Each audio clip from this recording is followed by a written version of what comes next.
Is that better? Can you hear me now? Can you hear me now? Can you hear me, mother? We'll start again. Okay. From the podcast, I know you've already heard this, but we're doing it again. Hello and welcome to episode 28 of Ninqueso Live. I am El Ninqueso and I'm joined by the donut giving masterpiece, Miss Bree, who's got good news. I have got good news, and it involves Nutella. Yes, Nutella and Krispy Kreme donuts. Other donuts are available, but not as good. It involves free donuts because I didn't get one for my birthday. So that was why they're offered. They're saying you can still have it up until the end of March, which is good because I don't think our lockdown is sort of like... That's fine. But do you know what I didn't get for my birthday? A free milkshake from OK Diner. Oh, yeah, that's I know. I didn't get a free milkshake from OK Diner. Right. Hello, CC Sports, and hello, Barlett. Welcome along. Hope you've both been having a great day. Yeah, I know. I was well disappointed because it's like an American-style diner, and it's really nice. And I get a free milkshake on my birthday, but I didn't get to go last year. You've got an everlasting discount card. I do have an everlasting discount card because it's about 3 or 4 years ago we went there for Pancake Day, which was yesterday, which I didn't have any eggs, so I couldn't have any pancakes. So we went there to get pancakes, and as we turned up, they're like, "We're really sorry. We've got an issue with our water supply, so we're closed today. Take this 15% off card." And I was like, "Oh, okay." And I just thought the card was like one and done. But next time we went, we used the 15% card, and then they just gave it back to me. And every time before, 15% card, give them back. It's amazing. It's a shame there's no OK Diner near me. Big David, I see you there in the chat. Good evening, David. Big David, hello. Welcome along. So yeah. Let's see, what have you been playing this week? What have I been playing? Well, I played that new game that came out, 3D World plus Bowser's Fury. I played Bowser's Fury. I've not played 3D World yet, but I have played that on the Wii U. But Bowser's Fury, it's good. It's good. You're enjoying it? There's so many cats. It's set on Lapcap Lake. And it's like... Oh, yeah. We did that piece about it. Everything is cats. The seagulls have got cat ears and faces. All the baddies have got cat ears. There's little cats walking around that, if you're not in a cat costume, get scared and run away. But if you're in a cat costume, they come over and start rubbing themselves against you. It's great. I have a question. I might have an answer. I can't guarantee anything. Is Bowser furious? He is a bit annoyed. He's covered in some like black gunk that you need to like get off of him to make him just like normal furious, not extra furious. But yeah, it's a really good game. I completed it in like 4 hours though, in one stream. There's still stuff to do, but I reckon there's only probably about an hour to 2 hours left before I've done everything in the game. But then again, it's like an extra bit for 3D World because there's still a whole nother game there that I've not done yet. You are going to stream that, aren't you? 3D World, yes. I was going to stream it today, but because I overslept earlier, things are changing around. And because there's a Nintendo Direct later in, 7, 8, 9, 3 hours as a Nintendo Direct. It's 2 p.m. Eastern time, isn't it? Yeah, 10 p.m. UK time. 10 o'clock. So I'm going to be live streaming that. So we're just going to do some Fall Guys just so I can easily just stop and go over to that when it starts. But Bowser's Fury is a really good game. I like the style of it because it's an open world game, unlike any other sort of Mario game at all. You can just go wherever you want and get the cat shines in any way you want. It's good. Hopefully, it's kind of like a little test piece to see how it works in this style, and hopefully the next Mario game will be totally big open world because that would be awesome. It would be awesome. It would be awesome. But apart from that, not really been playing much else. I've got big news on the Warzone front. Was your boy won a game? 7 kills. But didn't win. Did he win the game? No, he didn't win the game. Well, I don't care then. But I would just want to say he got shot from behind a wall by a hacker. Well, it wasn't from behind a wall; it was through the wall. Well, he will play these games with hackers in. I know, and this is what I've said to him. You see, his strategy, as I mentioned last week, has now evolved into getting a quad bike and razzing round on it and shooting people from the quad bike. And he said, I'm not really playing the game. And I was like, well, you are, because this is one of those games where you've got people on PCs and you've got hackers and you've got people, with stuff that they have bought in the shop, which are major upgrades.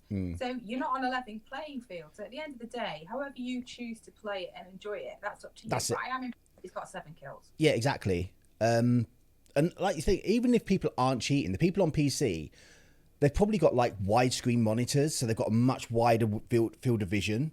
So whereas you're on the Xbox, you're seeing it like this. They're like panoramic views almost, so they can see a lot more. That is a big deal because on Warzone, I mean, part of it is being able to quickly look around, and see what's behind you. Because it is in those 3 dimensions, you've got to be looking around 360 all the time. So if your pan's not quick and if your field of view is small, then you are at a disadvantage. So I'm quite 7 kills is good. 7 kills is good. 7 kills is good. We'll say hello to Gemma as well in the chat. Running people over is the best thing. RCC Sports, he does that all the time when we play Fortnite. It's like, get in the car. He's in lessons. Get in the car. And it's like, oh, man, CC's not even old enough to drive. Where's he taking us now? But we love him anyway. Yeah. So... Should we get on with it? Should we get on with it? What? Do some quick news, the kind of news that we don't really want to talk about, but we feel we should mention. That's all. Okay, the quick news. I've got my piece of paper. Super Mario 3D World plus Bowser's Fury launch in the UK. The version has sold 190% more than the Wii U version when that came out. Holy moly. That's a ridiculous number, isn't it? 190% more. Ratchet and Clank has finally got a release date for the PS5 and will be coming out in 11th of June. Bear in mind the PlayStation 5 came out in November and Ratchet and Clank was going to be released in the launch window. It seems June. Is that still the launch window? Is it Sony? Really? No. The Kingdom Hearts series has come to PC as an Epic Store exclusive. Post Malone is the star in a Pokemon 25th anniversary virtual concert. Bestie, do you know who Post Malone is? I see someone on Facebook post about him a lot. He's got tattoos on his face. That's all I know about him when he sings. I suspected as much. I must admit, because you're not down with the kids really, are you? No. That get me arrested. I am quite the Post Malone fan. Is he? Are you going to be watching his virtual Pokemon concert? I also have to say that I do yoga to Post Malone, which I know is not your typical sort of like yoga style. Can you give me your best Post Malone impression and sing "I Want to Be the Very Best" like no one ever was? No. To catch them is my real test. To train them my reward. Have you just Googled that? No, that's the Pokemon lyrics.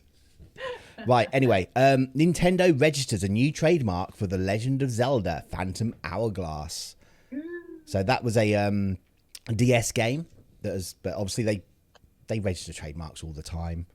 And Nintendo has actually got round to releasing some more games on their online service. I know, right? We are getting, for the Super Nintendo, Psycho Dream, Doomsday Warriors, Prehistoric Man, spelt very wrong, and for the NES, Fire and Ice. I've never heard of any of these games. Do you know, it's like Nintendo have this barrel, they've tipped it out, and now they're at the bottom of it, just scraping around. Oh, I found a game. Let's put it onto Nintendo Online. It's fairly underwhelming, isn't it? It's very underwhelming. I doubt I'll ever play any of those at all, even though they're free. But, someone might like them. And that is the quick news. That's the quick news. We're going to go on to the main news, but I'm going to add a story in here. Not a massive story. Just, we kind of touched upon it already, so do I need to? It's like the Nintendo Direct, 10 o'clock. 50 minutes of information, and what they've said is it's going to have some Smash Brothers information, and it's going to focus on games that are being released in the first half of 2021. So it's exciting. Now, someone did a YouTube and they put a question up, like they were like, so what do you think they're going to reveal? And I had the amazing idea. They're going to reveal a sequel, not a remake, a sequel to Doshin the Giant, but set in the Animal Crossing universe. So instead of, I don't know if you know what Doshin the Giant is, but you're this giant and you kind of walk around, you find these little villagers and you do stuff for them, like level the land, plant trees, and they get happy, or you can turn into a devil and you can start like destroying all their stuff. And the more they love you or the more they hate you, the bigger you get. But it's going to be set in Animal Crossing. So instead of just random people, it's going to be all the Animal Crossing villagers. It's going to be great. I want Renee to be there. Renee. I wonder what Renee's doing these days after she left my island. Well, Probably galloping around somewhere. She went off in a huff, so, she could be, forging out a new career. It's eating some hay somewhere. Anyway, let's get on to some actual main news. Let's do that. Cyberpunk 2077 and Witcher 3 source code is reportedly being auctioned online after the CD Projekt Red hack. Oh, I'm so interested in this story, really, because myself, I am a bit of a coder. So that's why I was like really drawn into this one. And I initially sent you this one, didn't I? You did. This was one of your research stories. It was great. I like it when I don't have to do so much work. Do more of them. So this was a hack, and they had an initial small leak of the hack, and the hackers demanded payment from CD Projekt Red over this, which is basically extortion. And they said, no way, guys, we're not giving into this. And then obviously they said, well, we're going to auction this off to the highest bidder. And the idea was that they would go into an underground digital market and just basically sell off the code. And this is critical game code, right? So it is the big thing. And so there's a company called Kayla, who is a cybersecurity firm, and they are pretty much sort of like finger on the pulse. And what they do is they analyze dark web sites, and they do believe this is legitimate. They believe that they actually do have critical game code. And what they've said is the reason that they believe this is actually a sale is because the seller has offered a guarantor and only buyers with a deposit may apply. So this is a price tag in the millions with a buy it now price of $7 million, which is obviously, it sounds like a big deal. However, here's the thing. It's not that useful because it will be recognizable, right? So there's no big studios or even indie studios that are going to buy this. Yes. And secondly, code in itself isn't that useful. You know, you have to have the docs to go with it. So when you're developing a code, you produce a series of documents to go along the side of it, because code is actually, you often make mistakes when you're coding, and it can be the smallest mistake that takes the longest period of time to go through, because it's, you know, it's literally millions of lines of code. And if you mess it up, and this is why games take so long in development, because it's just huge. So sorry, I've got a little cat head poking over my monitor looking at me. Have you? Is it Kelly on it? So although Kayla has said that this is believed to include the internal documents from CD Projekt Red, I'm not sure how useful that be. Yeah. Because when I write internal documents for a code that I'm writing, it will be in my own, you know, sort of like there'll be little arrows and there'll be sort of my own code. And if that, you know, if it's proper documentation, then it, you know, may be partially useful. But my view on it is whoever's paying $7 million to buy this, it's fairly useless, to be honest. Unless they want to take the source code and learn it all and then make an actual working copy of Cyberpunk 2077. A working copy, yeah. That's the thing, isn't it? Yeah. Yeah. I mean, this is a massive story, and you know, it's been all over some of the more obscure news sites that I follow, sort of like the gaming news sites, and there's been a lot of speculation about it.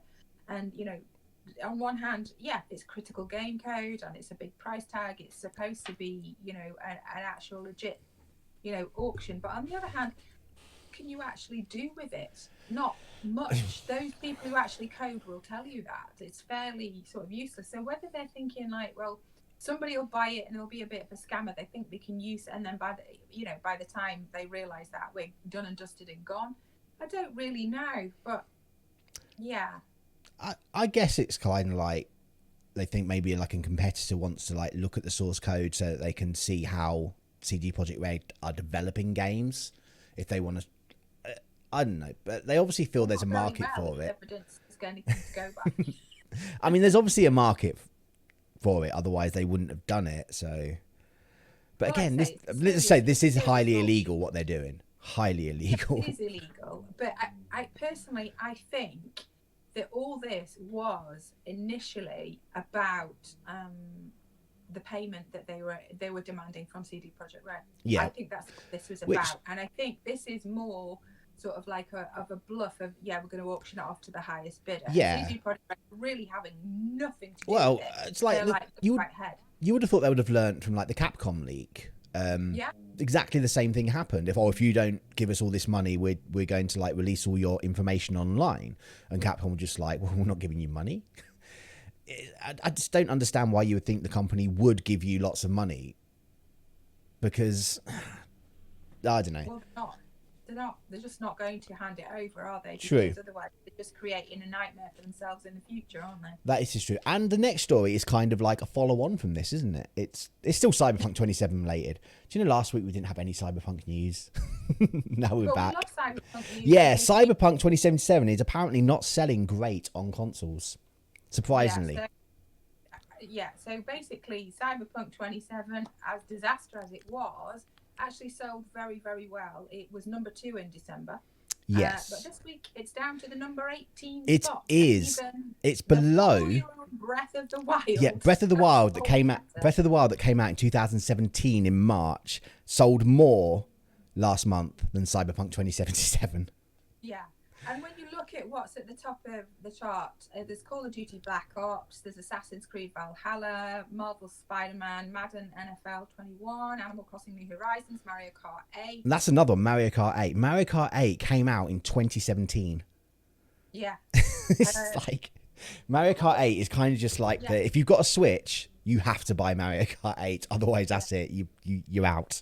You're not really a true Switch owner. Modern Warfare, Super Mario 3 All Stars, Immortals, Phoenix, that's Super Smash Brothers Ultimate. Minecraft, and then all the way down at number 18, Cyberpunk 2077. And Super Mario Party is just behind it. It's crazy. Yeah. It's crazy. That's right. Mortal Kombat 11 at number 14. I know. So yes, I mean the thing is though, I think with a game like Cyberpunk, even if it hadn't have gone the way it did and it came out and it worked and it was fine and it ran well on consoles, I don't think it would have stayed up there for too long, because the majority of people that want it would want to get it early so they don't get spoilers on the story, because it's a story-based game. I mean, if you do look at like the top ones, Marvel, Spider-Man, Miles Morales is up there, and Valhalla, but a lot of them are kind of like ongoing games. They're not story-driven games, if you get what I mean. So I think it would have dropped off, but it probably wouldn't have dropped off quite so fast, but it would definitely drop down, I think. So there's a couple of things to note about this story, to be honest. CG Projekt Red doesn't share their digital sales with NPD. So it's possible it's selling slightly better. I don't think Nintendo does either. Yeah. It's all the ones with the asterisks, aren't they? Don't include digital sales. So and also Sony pulled the game. It's not in PlayStation. It's been like nearly 2 months now, hasn't it? I think it's just gone over 2 months that it's not been on the PlayStation Store. Yeah. So And Cyberpunk. Let's see what they can do now. How badly can we mess exactly. it up before the end of the year? Okay, move a bit more yet. Yes. Right. PlayStation was feeling a bit left out because they've not had a lawsuit against them about drifting on their controllers. So they thought, you know what? We're going to make the PS5 controller have a drifting issue so we can be part of this lawsuit fun. Yeah, let's get in there and do the job. Yes. PlayStation 5 DualSense drifting triggers a class action lawsuit. Yeah, so this is reported by Games Radar, and there's a poll been done, apparently. 21% of respondents said that they'd had DualSense drift. Yeah, I know they've had problems with the adaptive triggers as well, the haptic feedback. Like one of the springs wasn't strong enough in there, so that they were breaking. Yeah. I think, what's important to say about this is that there clearly is, an issue. But I think a bigger issue has been Sony's response. They haven't been too receptive over repairs. So you can get a repair, but you have to pay for the postage to send it to the local repair centre. And in some areas, that is significantly long way. They send it back though, don't they? To get my Xbox controller repaired, the nearest repair centre was in Germany. So it can be quite a lot of postage, and that isn't refunded. Yeah. And also, they've been quite dismissive about it. I think their attitude really has kind of upscaled this. So Sony have not commented on the lawsuit as yet, and probably we'll see how it gathers steam. Yeah, it's just going to be like an ongoing thing, really, the same way as the Elite controller and the Joy-Cons. They drift. The company and the silence is what the companies are saying, because obviously they don't want to say anything, because if they do, they're admitting liability. If they say yes, there is an issue with it. I should just say actually that this is a US law firm that's launched this class action, and no offense, DC, but the Yanks are very litigious. Do you think this is kind of like, if let's just say like there was no class action lawsuits going on against Nintendo and Microsoft, do you think this would have happened, or do you think it's kind of like the moment they see anything going wrong with anything, it's like, oh, this is a big thing at the moment because it's happening with the Joy-Cons and happening with the Elite controller? Human beings are very like that. They're very lemons, and they do like to lemmings, and they do like to jump not on lemons. I know, make lemonade. They do like to jump on the bandwagon. That's the nature of human beings. So this is why all those videos of smoking PS5s came out. Oh, that's ridiculous.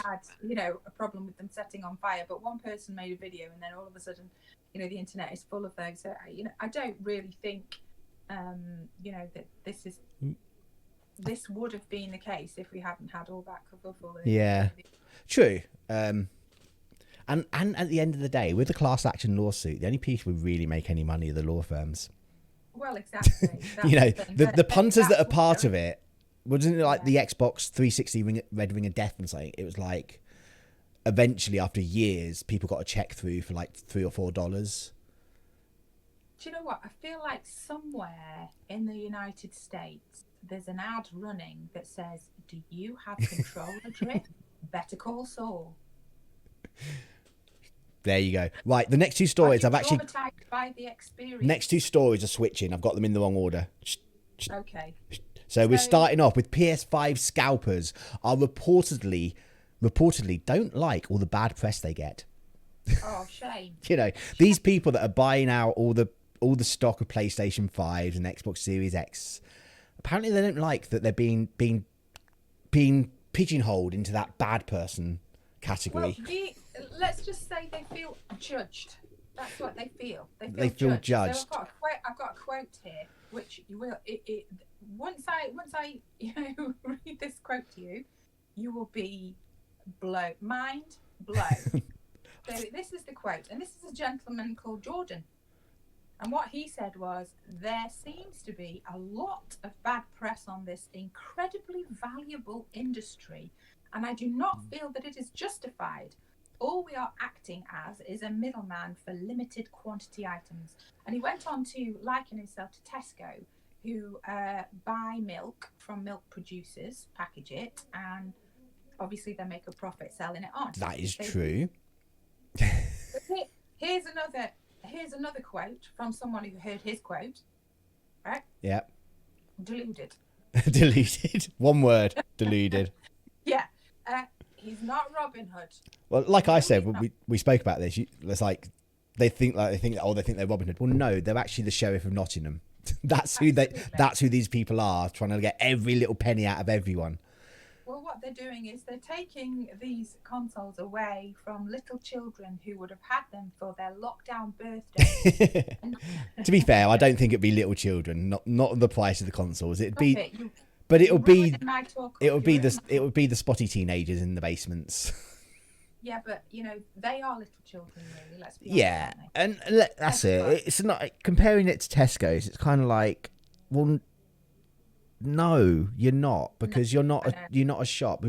They're already being sold in shops. It's like you going into Tesco's buying all the milk, like. And then saying, well, I've got all this milk, but it's this amount, but it's like double the price. Here you go. Do you want it? Well, personally, the analogy that I want to make here is, and you probably saw this on Facebook at the beginning of the pandemic in the UK.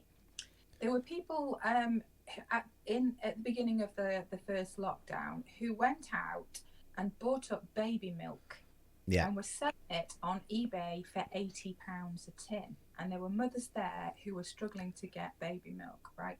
That's who these people are. Yeah. Let's be honest about it. Yes. This is not a valuable industry. This is the scum of the bloody earth. That's what they are. Yeah. They really are. And I know what you're saying, Gemma. Welcome along, Gemma. I haven't seen you before. But yeah, oh God, not bad press. Well, it's going to come with the territory. And that's who you are. And if you want more proof, the next story is just mind-blowing. Scalpers. I want to read this one. I want to read this one. Do you want to do the headline? Oh, this one is... Do you want me to do the headline and then you read it? Or do you want to do the headline as well? I will do the headline. Okay. Take it away. So, Scalpers buy up McDonald's Pokemon Happy Meals. And why do they do that? Because the Happy Meals in the United States at the moment contain collectible Pokemon cards. So some of these are holographic collectibles.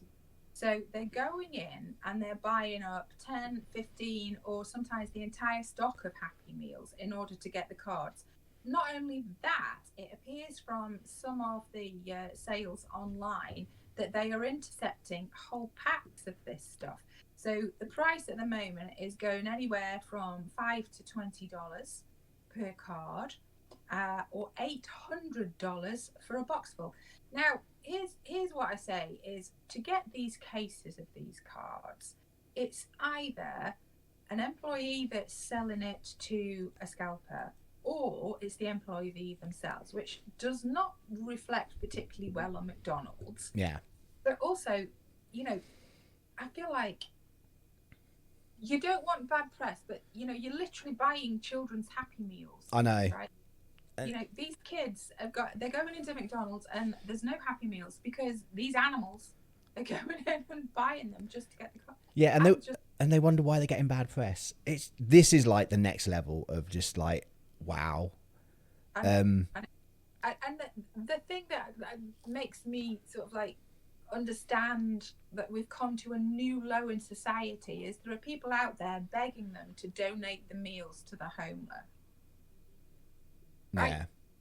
Yeah. You're in a society that's got people living on the street, not enough to eat, yet these people are going in and buying up meals and throwing away the food because they just want the cards. Yeah, I mean, there's a tweet, isn't there, in this bit from a JT Valor, who sort of said he only wanted the card, so he's bought 10 Happy Meals, and then he's literally went out and gave the actual Happy Meals to the people homeless on the streets around there because he only wanted the cards. He's trying to salve his conscience. Well, to be fair, I don't think he's selling them on. I think he's just collecting the cards. I mean, if there has been Happy Meals where there's a toy that I go, oh my God, I really want these toys, then yeah, I have bought Happy Meals to get the toy, but it's just for myself. But you will always eat the food, Ben. Yeah, but I will always eat the food. But the thing that gets me about this is this wouldn't work if people didn't buy off of the scalpers. Yeah, and it's just this like, is what we said, can we just stop buying from these? Can we just stop buying from these people? And it wouldn't happen. They'd be stuck with all this stock. People can just be a bit more patient. That's it. More stock will arrive.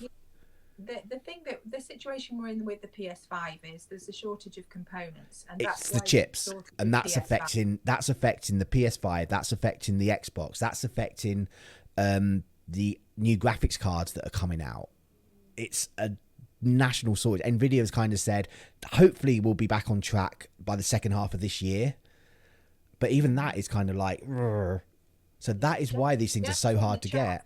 You got top trumps with a Happy Meal. I had top trump tank. I had the Star Wars top trump, and I think I had Marvel superhero top trumps as well. They're probably collectible now. I don't have them anymore. Threw them away. I think I had I had a whole like box set of Lord of the Rings ones, like each 3 films actually. I remember that. What happened to that? Epic. Probably threw away. Anyway. Moving on. Google Stadia, after dissolving their internal studios last week and making lots of people unemployed, they have said that they're promising over 100 more games to come to Google Stadia in 2021. So this is their latest community blog post, which says, over the next few weeks and months, players can expect to see everything from action-filled RPGs to competitive co-op titles and nimble platformers. Except, it really is not looking that No. Google Stadia is going to be... It's the whole business model isn't good compared to what other people are doing. Once Amazon Luna is out and that's a proper subscription service... So what's on this list, Bestie, that you think... What's on this list? Halfway interesting. Have we got a list? We have. Okay. Shantae Half Genie Hero. I've got that on the Switch. Shantae, you can get that on the Switch. FIFA 29, you can get that on everything. Judgment, never heard of it. That's the thing. There's nothing here that you can't get anywhere else and have a physical copy, exclusive. so you don't have to rely on having a good internet connection. That is the problem, and that's where Stadia is just going to disappear. It won't be here in 2022. Well, what I really can't see it being here in 2022. Selling the technology, so I think they're cutting their losses. To be honest, I think this. I think they got into it with a bit of a deluded sort of mindset, saying, "Wow, we can just make games ourselves," and then they realised, yeah, these games are going to take quite a while to make. And what also they probably found was it's like maybe their games that they were making internally were like, God, these are actually quite rubbish.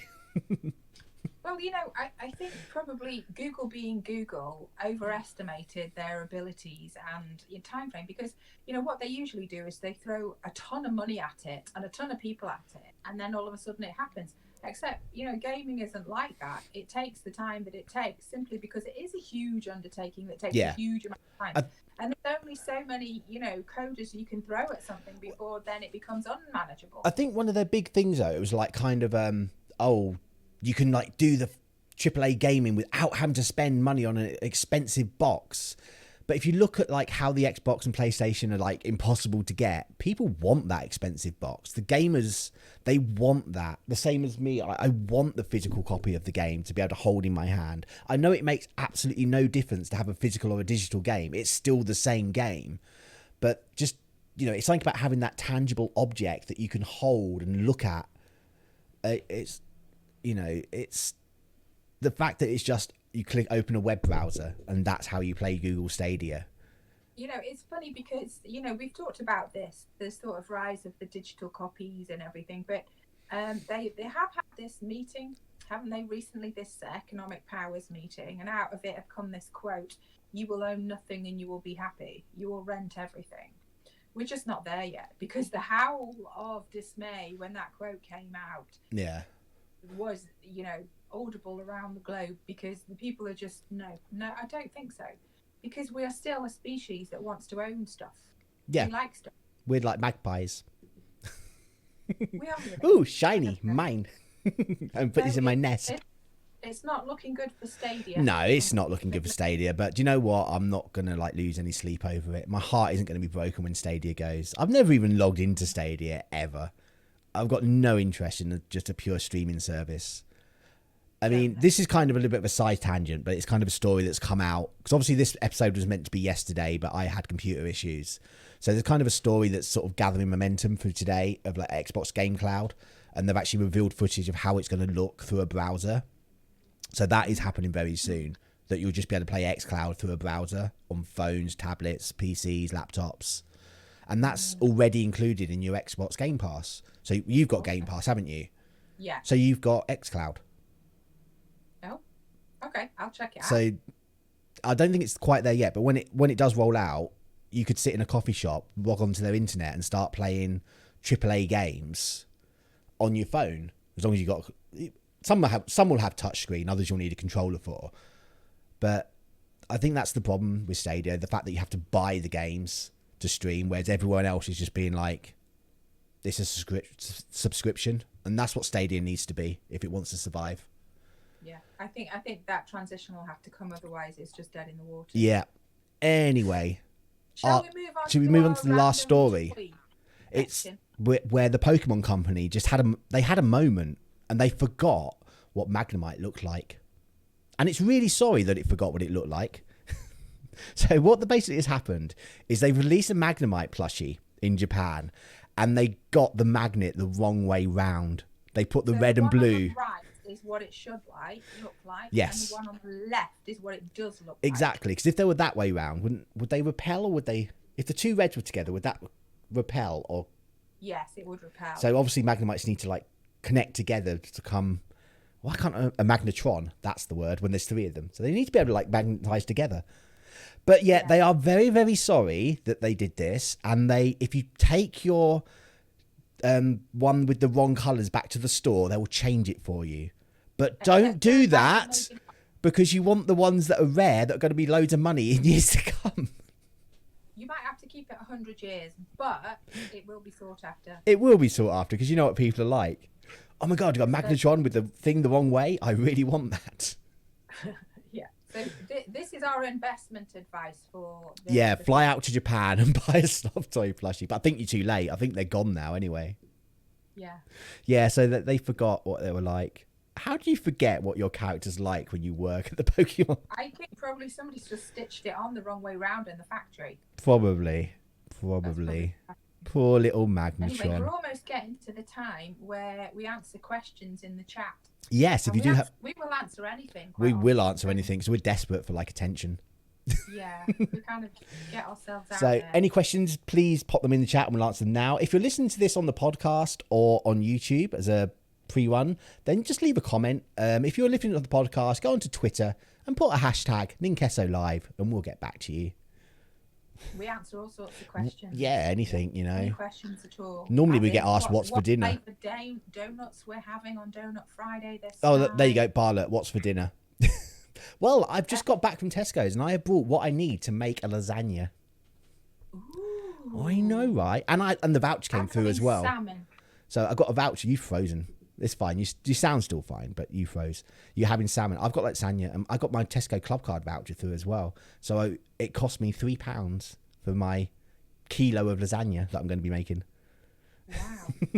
I don't have a Tesco Club Card because I'm just, I'm a bit flirty with the supermarkets, a bit tarty to get around. I'm just lazy, and Tesco's is the closest.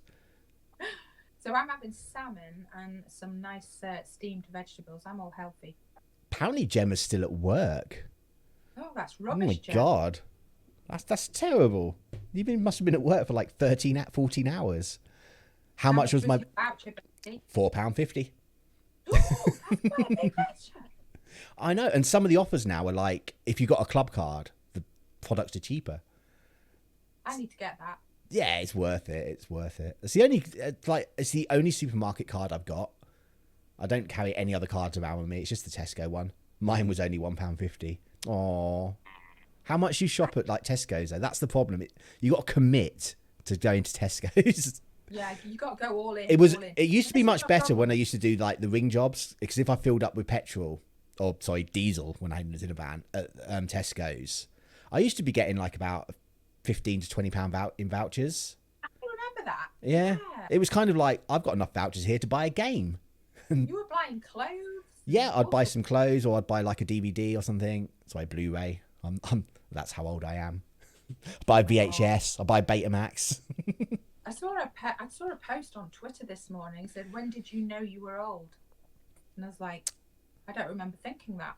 When you go to Asda, use your staff discount. Well, that's because you work for Asda. I used to work for Sainsbury's and I got a staff discount. And I got a staff discount at Homebase as well. Your Tesco's too small for everything. Oh. Yeah, the one there is just kind of like a Tesco's. Like, it's not a Express. It's a little bit bigger, but I think it's like a Metro. Is it a Tesco Metro? The medium size, like the bigger than an Express, but not like a proper Tesco's. I mean, I have had a lot of supermarket excitement this week, I have to say, because there's a Lidl just opened along the road from me that has a bakery section. I'm not a fan of Lidl. Bartlett bought 2 chocolate sheep in Tesco's today. Oh, wow. I hope they were easier to carry home than the big ceramic sheep you got. Oh, it's like, she was on stream the other day. Well, I was streaming. She was talking. It's like, oh my God, I've just got this sheep and I'm having to carry it home. And no word of lie, it's like about 4 times the size of her cat. This giant ceramic sheep that she carried home. She's like, I kept having to stop. It's a good job there's so many walls around. It was a Metro. Now it's an Express. Oh my God, it's shrunk. Can they get any smaller than a Metro? Yeah, Express. Like the one on Andal Road is an Express. Oh, right. Yeah, that's just a corner shop. Pretty much. The problem with Express is everything's slightly dearer than... Yeah. Yeah, I know. That is just really bad. Anyway, I think that's probably more questions in the chat? No. Like last questions before we go. I don't think we have. Okay. Bestie, where can they find you? You can find me right here on Twitter, where I stream daily, and I will be streaming some Fall Guys straight after this the podcast. So about 8 o'clock, we'll be doing some Fall Guys, and then at 10, we're going to be watching the Nintendo Direct to find out what amazing things are going to be happening. Wow. I'm also on Facebook at elguancaso74, and I am on Twitter, Ninqueso. You can find me on Twitter as gamergirl_Miss_Brie, GMRGRL_MISSBRIE. Come and talk to me, and I will answer all and any questions. I'm a bit tarty on there too. Cool. You can do the Batman thing now. I will try. All right, brace yourself. I'm braced myself. You could go for right. 5, 4, 3, 2, 1. You're up. Will the illegally stolen source code of the Cyberpunk 2077 be sold? And will the people who buy it turn it into an actual functioning game on consoles? Find out the questions to these answers. Same cheesy time, same cheesy channel. As your stories may vary. And if you like our stories, don't forget, if you're listening on podcasts, give us a like, rating, subscribe. You'll get us every week directly into your ears. That's it from us. Say good night, Bestie. Good night, Bestie.